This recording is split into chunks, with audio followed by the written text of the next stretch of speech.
The large room was filled with young alien cadets from 12 different worlds. They sat in neat rows, their various forms creating a colorful display of the galaxy's diversity. Some had scales, others had fur, and a few glowed softly in the dim light. All of them wore the same gray uniforms of the Galactic Defense Academy. At the front of the room, an old warrior made his way to the speaking platform. Kextar moved slowly, his forearms bearing deep scars from battles fought long ago. His insect-like body showed the wear of many wars. One of his compound eyes had been damaged, leaving a jagged line across the dark surface. The young cadets watched him with curious eyes, wondering what stories this veteran would share. Kextar reached the platform and turned to face his audience. His translator device hummed softly as it prepared to change his clicking speech into words the cadets could understand. The room fell silent, waiting for him to begin. "You think you know about war," Kextar said, his voice carrying the weight of experience. "You have read the books. You have learned the rules that civilized species follow when they fight. You believe war has honor and order." He paused, letting his words sink in. "Today I will tell you about the humans. After today, you will understand that everything you think you know about war is wrong." A young cadet with blue skin raised her hand. "Sir, humans are our allies now. Why should we fear them?" Kextar's damaged eye seemed to focus on her. "Fear them? Child, you should respect them. The difference between fear and respect is understanding. Let me tell you about Kepler Station." The veteran moved closer to his audience, his voice dropping to almost a whisper. 20 years ago, the Hegemony Empire controlled half the galaxy. They had the largest fleet, the best weapons, and they thought they were unbeatable. Kepler Station was a small human mining outpost on the edge of their territory. It had 200 humans living and working there. Kextar activated a holographic display showing the space station. It looked peaceful, with solar panels and docking bays for cargo ships. The Hegemony decided to take Kepler Station as a warning to Earth. They sent 10,000 soldiers, 50 warships, and enough firepower to destroy a small moon. It should have been easy. The cadets leaned forward, interested in the story. Most of them had never heard about this battle in their history classes. Commander Jake Morrison was in charge of the station, Kextar continued. He was a mining engineer, not a soldier. When the Hegemony fleet arrived, they expected him to surrender immediately. Instead, Morrison sent a message that still gives me chills when I remember it. The old warrior paused, his translator clicking softly. Morrison said, "This is human territory. You are not welcome here. Leave now, or we will make you leave." The Hegemony admiral laughed. "How could 200 miners fight 10,000 trained soldiers?" Kextar began pacing slowly across the platform. The siege began the next day. The Hegemony expected it to last a few hours. It lasted 6 months. A cadet with tentacles for arms spoke up. "How is that possible, sir? The numbers don't make sense." "That's what we all thought," Kextar replied. "But humans don't think like other species. While we were setting up proper siege positions and following military protocol, the humans were doing something else entirely." The hologram changed to show the interior of the station. Morrison and his people turned their mining equipment into weapons. Plasma cutters became rifles. Industrial explosives became bombs. The artificial gravity system became a trap. They used everything as a weapon. Kextar's voice grew quieter. But that wasn't the worst part. The worst part was how they fought. When our soldiers broke through the outer hull, they found humans waiting in the corridors. These humans had been exposed to vacuum for hours, their skin frozen and their lungs collapsed. By all rights, they should have been dead. The cadets looked uncomfortable as Kextar continued. Instead, they kept fighting. One human woman, a cook named Betty Walsh, had both legs crushed by debris. She crawled through the ventilation system for 3 days, setting traps and killing our soldiers with kitchen knives. The hologram showed the station's damage increasing. Over time, sections were blown apart, walls collapsed, and atmosphere leaked into space. We cut off their power. They made their own. We poisoned their water supply. They recycled their own urine and sweat. We blocked their food shipments. They ate the dead. Several cadets made sounds of disgust. Kekstar nodded grimly. Yes, it disturbed us too. In our cultures, there are things we simply do not do, even in war. Humans have no such limits when they are protecting their home. The veteran stopped pacing and faced his audience directly. After 4 months, we had lost 3,000 soldiers. The humans had lost half their people. Any other species would have surrendered. Instead, Morrison sent another message. He said, "We're just getting started." Kekstar activated a new image showing the station's final battle. In the last month, only 50 humans were still alive. They were wounded, sick, and running out of ammunition. Commander Morrison had lost his left arm and was slowly dying from radiation poisoning. The Hegemony Admiral decided to end it with one final assault. The room was completely silent now. Even the soft humming of the air recycling system seemed loud. 2,000 Hegemony soldiers stormed the command center, Kekstar said. They found Morrison sitting in his chair, barely conscious. He looked up at our admiral and smiled. Then he pressed a button. The hologram showed a massive explosion. Morrison had turned the station's fusion reactor into a bomb. He killed himself, the remaining humans, and 1,500 of our soldiers in one moment. The explosion was so bright it could be seen from 3 star systems away. Kekstar let the silence stretch for a long moment before continuing. The Hegemony Admiral survived, but he was never the same. He told me later that Morrison's smile haunted his dreams. A human male, dying and defeated, had smiled at him like he had won some great victory. A young cadet with green scales spoke up nervously. "But sir, they all died. How is that winning?" Kekstar's compound eyes seemed to glitter in the light. Because word of Kepler Station spread throughout the galaxy. Every species learned what 200 humans could do when cornered. The Hegemony Empire began to fear attacking human colonies. Other species started asking humans for military advice. The balance of power in the galaxy began to shift.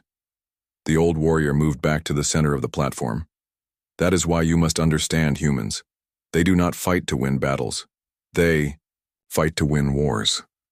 They do not count the cost to themselves. They only count the cost to their enemies. When a human decides to fight, they have already accepted death. That makes them the most dangerous warriors in the galaxy. Kekstar looked around the room at the young faces staring back at him. Tomorrow, I will tell you about Lieutenant Amy Rodriguez and her unit. You will learn how humans hunt in packs and why that terrifies every military commander who has faced them. The veteran turned off the holographic display. Class dismissed. Think about what you have learned today. Remember that these humans are now our allies. Be grateful for that fact. As the cadets filed out of the room, many of them were quiet and thoughtful. They had come expecting to learn about military history. Instead, they had learned about the nature of humanity itself. Some of them would never look at their human classmates the same way again. Kekstar remained at the platform, watching the young beings leave. In a few years, many of them would serve alongside humans in the Galactic Defense Forces. He hoped his stories would help them understand their allies better. More importantly, he hoped they would never have to face humans as enemies. The old warrior gathered his materials and prepared to leave. Tomorrow would bring another story, another lesson about the species that had changed warfare forever. As he walked toward the door, Kekstar reflected on the irony of his situation. Once, he had been their enemy. Now he was their teacher. The humans had taught him that even in war there was always room for redemption. The next day, Kekstar returned to the lecture hall. The same young cadets sat in their seats, but something had changed. They were quieter now, more serious. Word of yesterday's story had spread through the academy. Some of the human cadets had been asked difficult questions by their alien classmates. Kekstar noticed the difference immediately. Good, he thought. They were beginning to understand that war was not a game played by rules. Yesterday, I told you about Commander Morrison and Kepler Station, the old warrior began. Today, I will tell you about Lieutenant Amy Rodriguez and why humans are the most dangerous hunters in the galaxy. A cadet with purple fur raised her hand. Sir, humans evolved from prey animals, not predators. How can they be dangerous hunters? Kekstar's translator clicked as he prepared his answer. That is exactly why they are so dangerous. Prey animals that survive become the smartest creatures on their world. They learn to think like their enemies. They learn to use every advantage, no matter how small. The veteran activated his holographic display. This time it showed a jungle planet with thick trees and heavy mist. This is Titan's Edge, a world on the border between human and hegemony space. The jungle covers most of the planet. Visibility is less than 50 meters in most places. The perfect place for an ambush. Kekstar moved closer to his audience. I was there as an intelligence officer for the hegemony forces. We had landed 3,000 soldiers to secure the planet. The humans had only sent one small unit. 12 people led by Lieutenant Amy Rodriguez. The hologram zoomed in to show Ibai, a small human woman with dark hair and calm eyes. She looked ordinary, unremarkable. Several cadets seemed puzzled by her appearance. Rodriguez was a reconnaissance specialist, Kekstar explained. Her job was to gather information and avoid fighting. But humans rarely do what you expect them to do. The display changed to show the jungle from above. Red dots marked the positions of hegemony forces, while blue dots showed where the humans were supposed to be. For the first week, everything went according to plan, Kekstar continued. Our forces secured the landing zones and began setting up bases. We detected the human unit moving through the jungle, staying away from our patrols. Our commanders were pleased. The humans seemed to be following proper procedure. The old warrior paused, his compound eyes reflecting the light from the display. Then our soldiers started disappearing. A young cadet with silver skin spoke up. Disappearing, sir. Not killed, Kekstar replied. Disappeared. Guards would be found unconscious at their posts. Patrol units would return with missing members who couldn't remember what happened to their missing comrades. Equipment would vanish from secured areas. It was like fighting ghosts. The hologram began showing incidents across the jungle. Soldiers found tied up in trees. Vehicles discovered with their engines removed. Communication equipment filled with mud and insects. At first we thought it was the jungle itself, Kekstar said. Perhaps there were dangerous animals or natural hazards we hadn't discovered. But then the sound started. Several cadets leaned forward, interested despite their nervousness.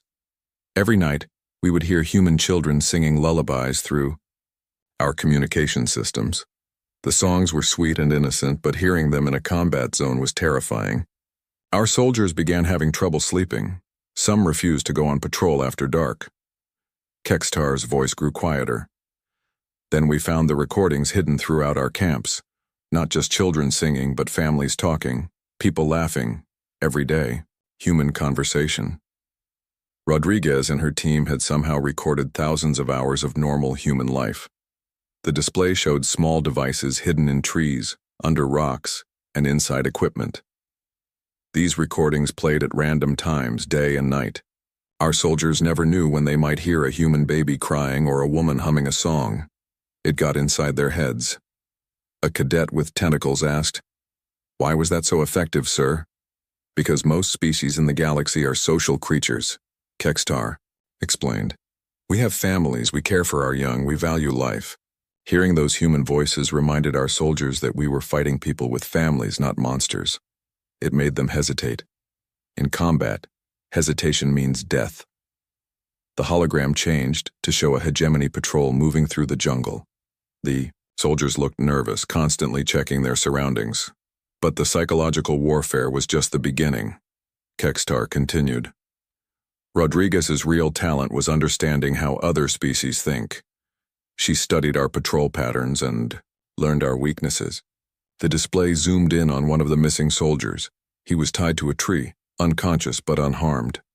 My species, the Vithak, have excellent hearing but poor vision in low light. Rodriguez's team learned this quickly. They would approach our sentries during the day when the light was bright and use mirrors to reflect sunlight into our compound eyes.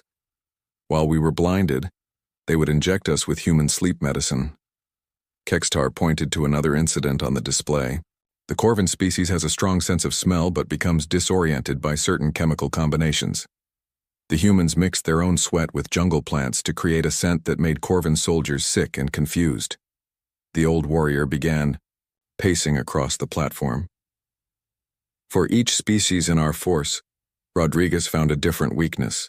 She turned our own biology against us. But that wasn't the worst part. The cadets waited in silence for him to continue.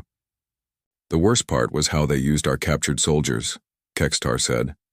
They didn't torture them or kill them. Instead, they treated their wounds, gave them food and water, and talked to them like friends. The hologram showed human soldiers sitting around a small fire with captured enemies sharing food and stories.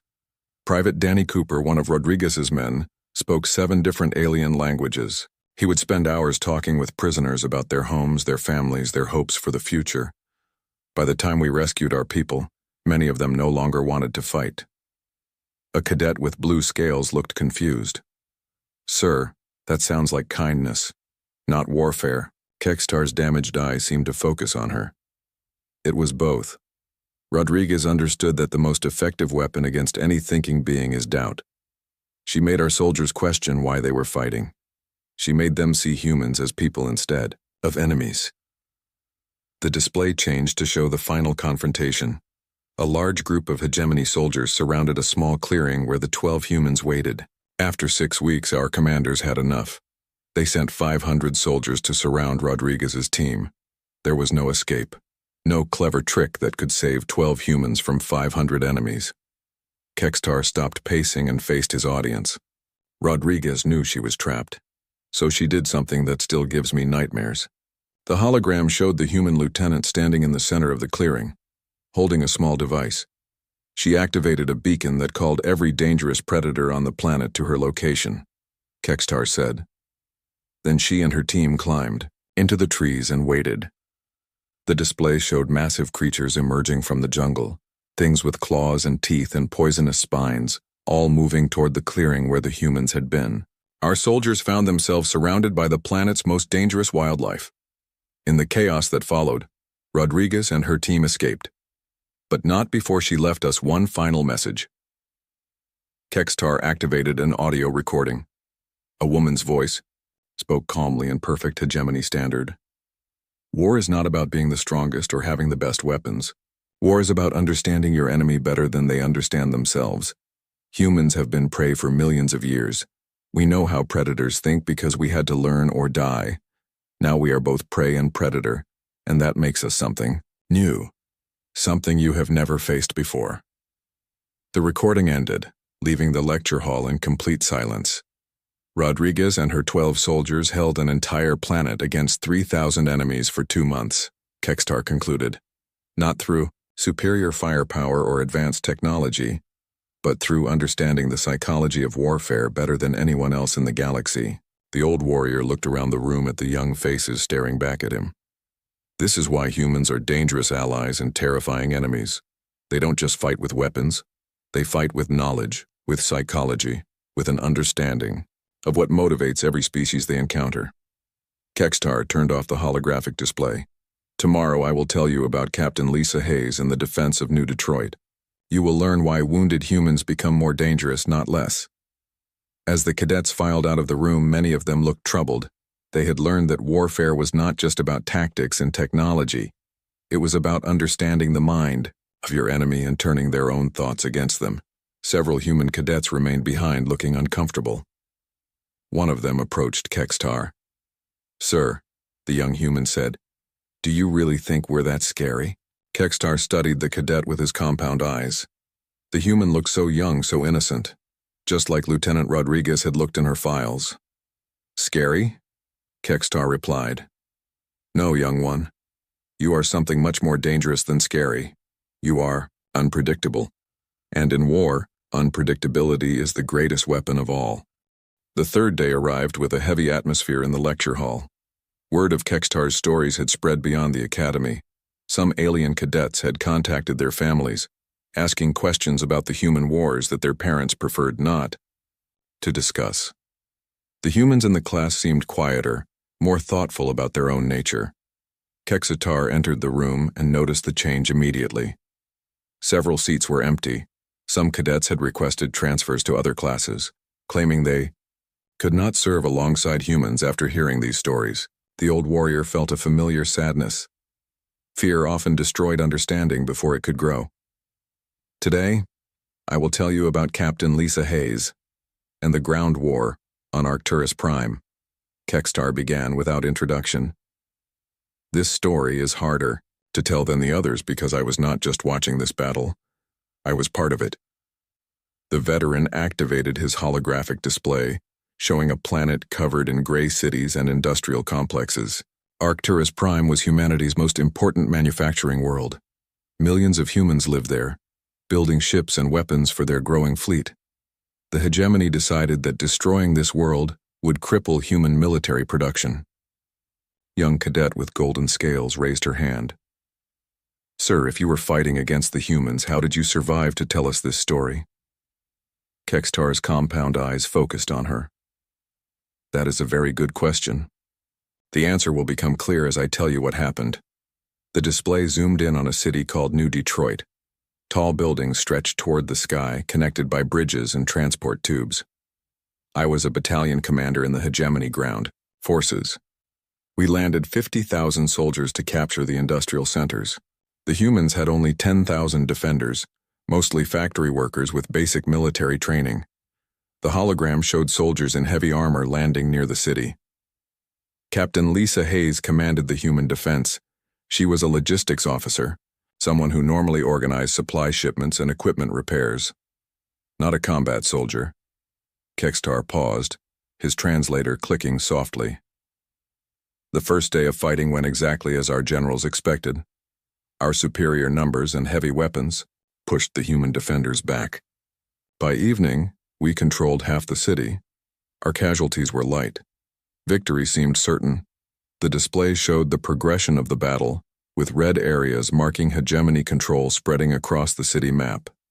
That night, Captain Hayes sent a message to all human defenders. Kextar continued. She said, "This is our home. These are our families. They want to take everything we have built. We will not let them." Simple words, but they changed everything. The old warrior's voice grew quieter. The next morning, we discovered what human determination really meant. The hologram changed to show the second day of battle. This time, the red areas stopped expanding and began to shrink. Our first indication that something had changed came from Sergeant Major Torres, one of our field medics, Kextar said. He reported treating human soldiers who should have been dead from their wounds but who kept fighting anyway. A cadet with purple tentacles spoke up nervously. "What do you mean, sir?" "I mean exactly that," Kextar replied. A human soldier named Pete Wilson had been shot through the chest with a plasma rifle. The wound should have killed him instantly. Instead, he used his own blood to mark enemy positions on the walls, then continued fighting for 6 more hours before medical help arrived. The display showed medical readings from the battle, heart rates, blood pressure, and pain levels that seemed impossible for any living creature to endure. Another human, Maria Santos, had both legs crushed when a building collapsed. Kextar continued. She dragged herself 3 blocks through the rubble using a broken piece of metal as a weapon to attack our soldiers from behind. When we found her, she was still conscious and still fighting. Several cadets looked uncomfortable. One with blue fur asked, "Sir, how is that possible? Pain is supposed to stop us from hurting ourselves further." Kextar nodded. "For most species, yes. Pain is a warning system that tells us to stop before we cause permanent damage. But humans seem to have the ability to ignore these warnings when something more important is at stake." The hologram showed Captain Hayes herself, coordinating the defense from a damaged command post. Her left arm hung useless at her side, clearly broken. Captain Hayes was injured in the first hour of the second day, Kextar explained.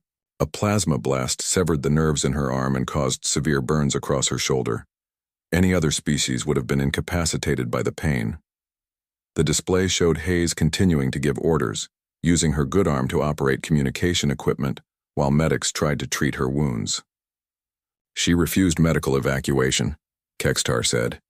Instead, she had the medics inject her with stimulants that would be lethal to most alien species. These drugs allowed her to function despite injuries that should have left her unconscious. The old warrior began pacing across the platform. But Captain Hayes was not the most disturbing example of human endurance that day. The hologram focused on a young human soldier lying motionless in a pile of debris. Private Danny Cooper had been caught in an explosion that covered 60% of his body with third-degree burns. Our sensors showed no life signs. We classified him as dead and moved on. Kekstar stopped pacing and faced his audience. 3 hours later, Private Cooper rose from that pile of rubble and destroyed our ammunition depot with a stolen grenade launcher. The cadets stared in shocked silence as the display showed the explosion that crippled the hegemony advance. Cooper was blind from his injuries, Kekstar continued. His skin was charred black, his hair was gone, and parts of his uniform had melted into his flesh. He should have been dead. Instead, he had crawled half a mile through the city, following the sound of our vehicles to find our supply depot. A cadet with green scales raised her hand shakily. "Sir, what happened to him after that?" "He died," Kekstar said simply. "But not until after he had single-handedly delayed our advance by an entire day. The ammunition he destroyed was supposed to support our final assault. Without it, we had to wait for resupply." The hologram showed the battle continuing into the third day. By now, the human defensive positions looked like disaster zones, but they were still holding. By the third day, we had learned to fear wounded humans more than healthy ones, Kekstar admitted. A healthy human might hesitate, might look for alternatives to violence. A wounded human had already accepted death and fought with nothing left to lose. The display showed Captain Hayes on the third day. Her broken arm was now in a crude sling and burn marks covered half her face.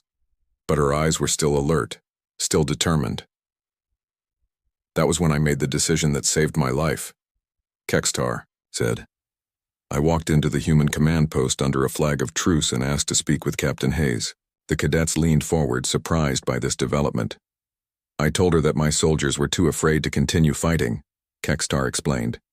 They had seen humans fight through injuries that would kill any other species. They believed humans were supernatural beings who could not be defeated. The hologram showed the two commanders meeting in the ruins of what had once been a city hall. Captain Hayes looked at me with those human eyes, and I saw something I had never seen before. Kekstar continued.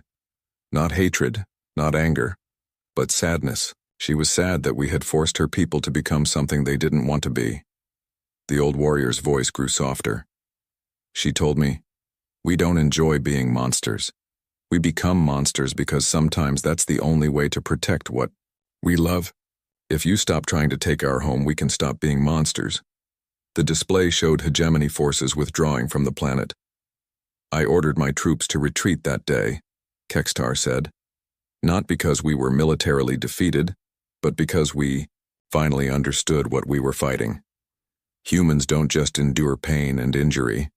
They transform suffering into strength, fear into fury, desperation into determination." Kekstar turned off the holographic display and looked around the room. Many of my fellow officers called me a coward for retreating. They said I had been beaten by a smaller force. They were wrong. I had learned the difference between tactical withdrawal and strategic wisdom. A human cadet in the back row raised her hand. "Sir, what happened to Captain Hayes?" "She survived," Kekstar replied. "She recovered from her injuries and continued to serve in the human military. Years later, when the war ended and humans became our allies, she was one of the officers who helped design our current joint training programs." The old warrior gathered his materials. "Tomorrow I will tell you about Admiral Carl Tucker and the space battles around Jupiter. You will learn that humans are just as dangerous in the void of space as they are on solid ground." As the cadets filed out, Kekstar noticed that several of them stayed to help their wounded classmates. A human cadet with a broken leg was being supported by two aliens who had been afraid of him just days before. Perhaps understanding could grow from fear after all. The old warrior smiled to himself. Captain Hayes had been right. Humans could stop being monsters when they didn't need to be, but the galaxy was safer knowing that they could become monsters again if necessary.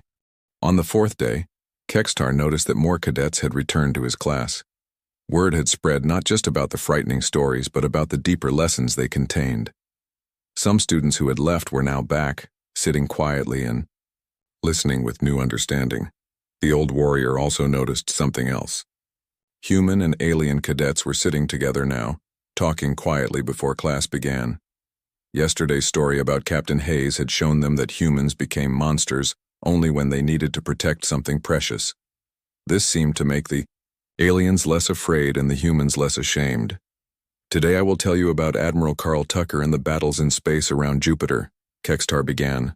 This story will teach you that humans are not bound by the same physical limitations as other species. The holographic display activated, showing the massive planet Jupiter with its swirling storms and many moons. Dozens of space stations orbited the giant planet, connected by streams of cargo ships and construction vessels. Jupiter was humanity's most important military shipyard, Kekstar explained. Half of their fleet was built in the orbital facilities around this planet. The hegemony knew that destroying these shipyards would cripple human space power for decades. Cadet with silver skin raised his hand. Sir, space battles are fought with ships and weapons. How could individual humans make a difference? Kekstar's damaged eye seemed to glitter. That is exactly what we thought. We were very wrong. The display showed a massive hegemony fleet approaching Jupiter. Hundreds of warships moved in perfect formation, their weapons charged and ready for battle. Admiral Tucker commanded the human defense fleet, Kekstar continued. He had fewer ships than us, older weapons, and most of his crew were civilian workers from the shipyards. By every measure of military science, he should have lost quickly. The hologram zoomed in on the human flagship. It looked smaller and less impressive than the hegemony vessels surrounding it. The first day of battle went as expected, Kekstar said. Our superior numbers and firepower began pushing the human fleet back. Several of their ships were destroyed, and many more were damaged. Admiral Tucker's forces retreated toward Jupiter's upper atmosphere. The display showed the tactical progression, with human ships falling back while taking heavy damage. That night, our commander celebrated, Kekstar admitted. We believed the humans were trapped against their own planet. The next morning, we would finish them and claim the shipyards. The old warrior paused, his translator clicking softly. What we discovered the next morning changed everything we thought we knew about space warfare. The hologram shifted to show the dawn of the second day. Human ships were moving in patterns that seemed impossible. The humans had done something during the night that no other species had ever attempted, Kekstar explained. They had modified their own bodies for zero-gravity combat. Several cadets looked confused. A young alien with blue tentacles asked, "What do you mean, sir?" "I mean they surgically altered themselves to fight better in space," Kekstar replied. Admiral Tucker's Marines had magnetic implants installed in their bones. Their inner ears were modified to prevent disorientation in zero gravity. Some even had their lungs altered to hold more oxygen. The display showed human soldiers floating through space between ships, moving with impossible grace and precision. But the most shocking modification was discovered when we captured one of their engineers, Kekstar continued. Megan Price had been working outside her ship when we attacked. She had been in hard vacuum for over 10 minutes when our rescue team found her. The hologram focused on a human woman floating unconscious in space, her skin blue from oxygen deprivation. By all medical knowledge, she should have been dead, Kekstar said. Hard vacuum kills most species in less than 2 minutes. But when we brought her aboard our medical ship, she was still alive. A cadet with green scales spoke up nervously. "How is that possible, sir?" Human engineers had developed a technique they called vacuum walking, Kekstar explained. They would hyperventilate before exposure, flooding their blood with oxygen. Then they would exhale completely and allow their lungs to collapse safely. This gave them up to 15 minutes of survival time in space. The display showed technical diagrams of human modifications and survival techniques. Engineer Price had been using this technique to manually repair damaged ships during combat, Kekstar continued. While our engineers worked safely inside pressurized suits, human engineers worked directly in vacuum, moving faster and completing repairs that should have been impossible. The old warrior began pacing across the platform. But individual modifications, were not the most disturbing part of human space tactics. The hologram changed to show a massive battle scene with hundreds of ships engaged in combat. The most terrifying moment came when Admiral Tucker decided to use his shipyard workers as soldiers, Kextar said. These were not trained Marines. They were welders, mechanics, and construction workers, but they knew the ships better than anyone. The display showed civilian spacecraft being converted into weapons platforms in real time. Human workers took apart their own construction equipment and turned it into weapons, Kextar explained. Welding torches became cutting beams. Construction robots became boarding drones. Cargo haulers became missile platforms. A cadet with purple fur looked amazed. They built weapons during the battle? Not just weapons, Kextar replied. They built entirely new types of spacecraft that we had never seen before. Ships designed specifically to fight in Jupiter's gravity well and magnetic field. The hologram showed strange human vessels that seemed to dance through space using Jupiter's own environment as a weapon. The turning point came when Engineer Price volunteered for what humans called a suicide mission, Kextar continued. Our flagship had heavy shields that our own weapons couldn't penetrate. Price decided to deliver a fusion bomb directly to our engine core. The display showed a small human figure in a basic spacesuit, pushing a large device through the void between ships. She launched herself from a damaged human cruiser with nothing but a thruster pack and a personal shield, Kextar said. Our point defense systems should have killed her instantly. Instead, she used pieces of destroyed ships as cover, bouncing from debris to debris. The hologram tracked Price's impossible journey through the battle zone, dodging weapons fire and using wreckage as stepping stones. When she reached our ship, she had been in vacuum for almost 10 minutes, Kextar continued. Her oxygen was gone, her skin was frozen, and she was barely conscious. Any other species would have been dead. The old warrior stopped pacing and faced his audience. Instead, she manually welded the fusion device to our engine housing and activated the timer. The display showed a massive explosion that tore through the heart of the Hegemony flagship. Our ship was crippled, our command structure destroyed, Kextar said. But that was not the end of Engineer Price's mission. Several cadets leaned forward, wondering how anyone could survive such an explosion. Price had calculated the blast, patterned perfectly, Kextar explained. She positioned herself in a debris shadow that protected her from the worst of the explosion. When the blast wave hit, it launched her toward the nearest human ship like a projectile. The hologram showed Price's unconscious form spinning through space, carried by the explosion she had caused. Human rescue teams recovered her 40 minutes after she had first entered vacuum, Kextar said. She had third-degree burns, severe decompression injuries, and permanent damage to her nervous system, but she was alive. A human cadet in the front row asked quietly, "What happened to her, sir?" "She spent 6 months in medical recovery," Kextar replied. Then she returned to duty and helped design the human military's first dedicated Space Marine units. Her techniques for vacuum survival became standard training for all human space forces. The old warrior turned off the holographic display and looked around the room. The Battle of Jupiter taught us that humans do not simply adapt to harsh environments, Kextar said. They remake themselves to master those environments. They turn the vacuum of space into an ally, gravity into a weapon, and their own bodies into tools of war. Kextar gathered his materials slowly. Other species build ships to protect them from the dangers of space. Humans build ships to help them embrace those dangers. They do not fear the void. They make the void fear them. A cadet with golden scales raised her hand. "Sir, are humans still modifying themselves for combat?" The war ended before such modifications became widespread, Kextar replied. But the techniques still exist. Human space marines still train for vacuum operations. They still push the boundaries of what their bodies can endure. The old warrior moved toward the door, then paused. Tomorrow, I will tell you the final story about General Patricia Wells and the last battle of the war. You will learn why the Hegemony surrendered and why we now serve alongside humans instead of fighting against them. As the cadets filed out, many of them looked up at the ceiling as if seeing space for the first time. They had learned that the empty void between stars was not empty at all. It was full of humans who had learned to make it their home. Kekstar remained behind, checking his notes for tomorrow's final lesson. The hardest story was yet to come, the one that still gave him nightmares. The story of what humans... On the fifth and final day, the lecture hall was completely full. Word of Kekstar's stories had spread throughout the entire academy.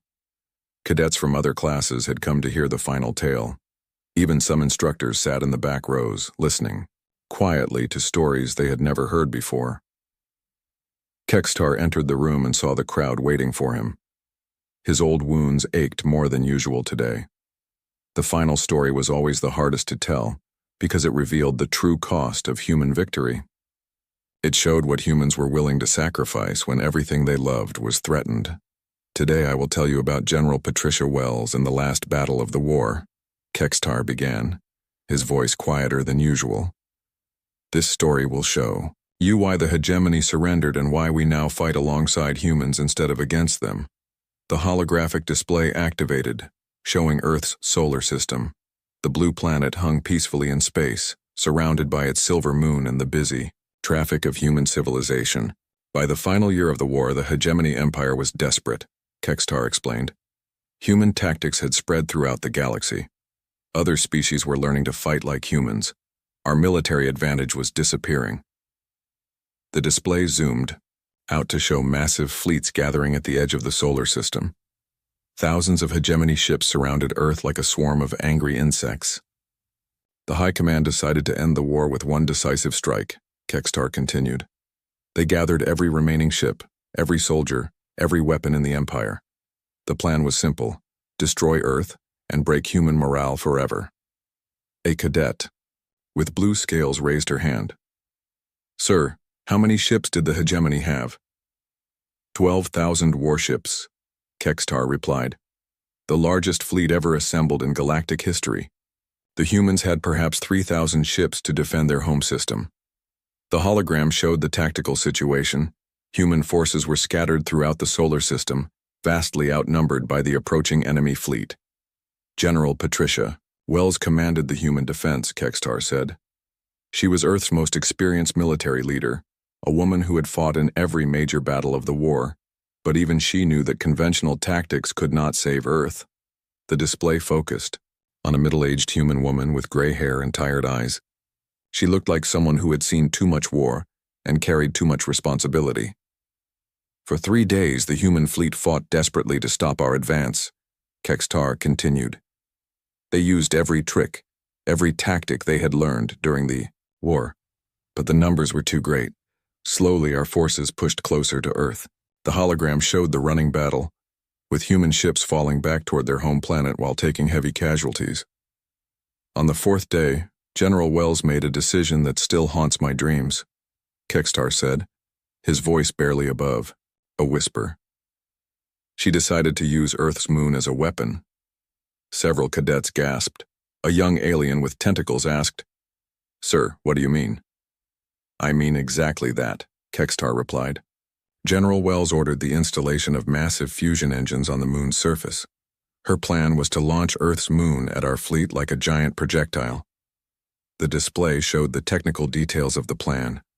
Enormous engines being built. On the lunar surface, calculations for trajectory and impact velocity.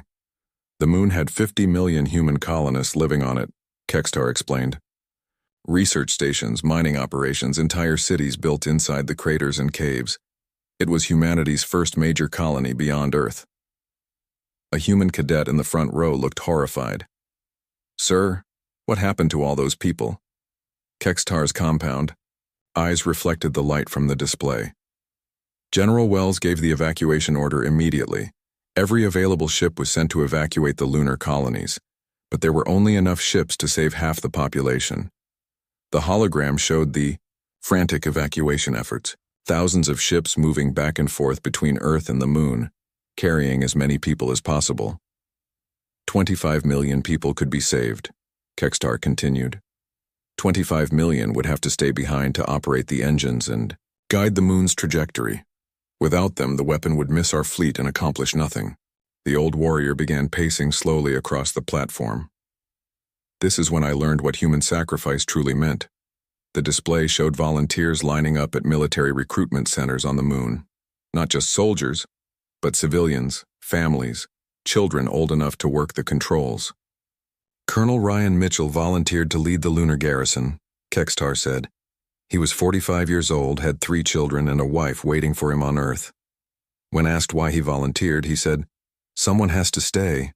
It might as well be me." The hologram focused on a human man with kind eyes and a gentle smile. He was hugging his family goodbye at a spaceport.